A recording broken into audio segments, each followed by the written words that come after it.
Hi all, it is Tina from Outback Bath and Body Co. back to you again today with another Bath Bomb Mould review.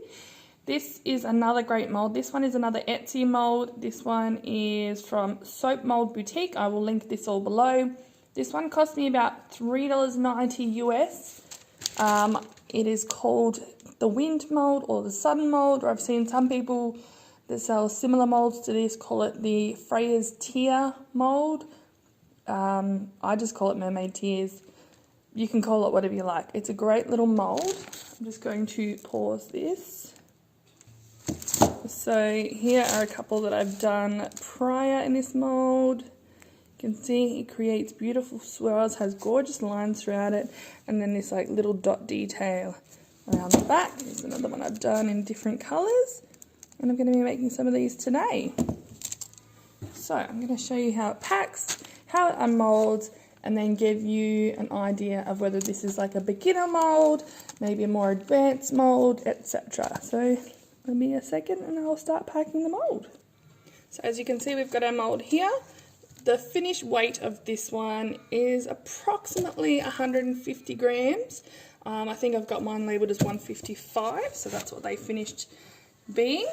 I generally do airbrush these. You could hand paint these or you could just leave them as is. They really do have a lot of details where they can be left as is and still look beautiful. They are definitely a thin plastic mould, so I'm guessing over time if you're pressing really hard around these edges here you may have some splitting, but I do know that you can get them, I think it's HDPE. Don't quote me because I really do need to look that up because I think this is the second time I've mentioned that. I think you can get a HDPE version with another company, but we're not talking about that company today. We are talking about Soap Mould Boutique. Alright, so I've got my mix here. Got a couple of little bicarb patches in there that I need to squeeze out. Anyway, just going to dump it in. Press it down just to make sure we're getting those details at the front. So these little fine details here. Pressing it into those edges, the little scalloping on the edge, you really want to get those in there. Generally when I'm doing my moulds that have a lot of details in the front like this, I will go and push in the first parts really hard because I really want to make sure these little fine details such as these little pearl-like edges come out and a little scalloping on the edge as well. So I'll put some in and then I'll just pack a bit more in.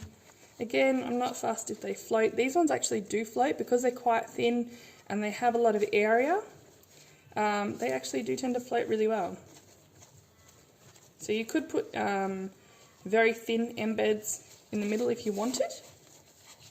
For like colour display, I've gone instead along the route of a dye, so that will colour the water. Let me just get my scraper so that I can flatten this back.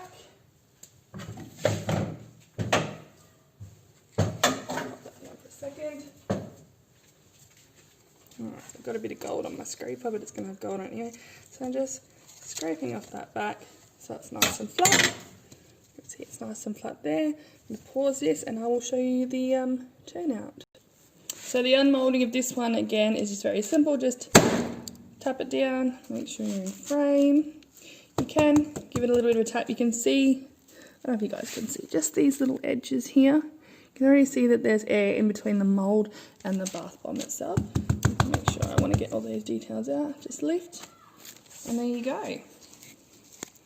So that is the Sun Wind or Blowing Wind mould from Soap Mould Boutique. I would definitely say this is probably, if you've got a really good mix, a beginner's mould. The details come out really easy. It's not hard to fill. You're going to get floating from it depending on your recipe. So yeah, it's a great beginner's mould that you really don't have to paint if you don't want to, but it does heighten that experience when they are airbrushed or painted.